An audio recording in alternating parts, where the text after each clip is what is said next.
பீர்க்கங்காய் கடையில் நெய் போட்டு சாப்பிட்றப்ப அவ்வளோ டேஸ்ட்டாக இருக்கும். எப்படி செய்கிறதுன்னு பார்த்துடலாம்.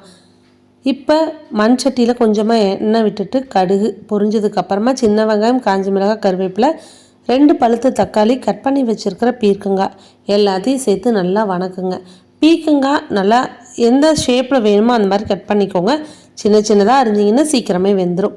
இப்போ தேவையான அளவு உப்பு போட்டுட்டு குழம்பு மிளகாய் தூள் போட்டு நல்லா பெரட்டி விடுங்க. பீர்க்கங்காயிலேருந்து தண்ணி விட்டு வருங்க. நம்ம தண்ணி ஆட் பண்ணுங்கிற தேவையில்லை. ஒரு தட்டு போட்டு மூடி வைங்க. அப்பப்போ கிளறி விடுங்க. நல்லா வெந்ததுக்கப்புறம் மத்து போட்டு கடைஞ்சிங்கன்னா சாப்பிட்றதுக்கு அவ்வளோ ருசியாக இருக்கும்.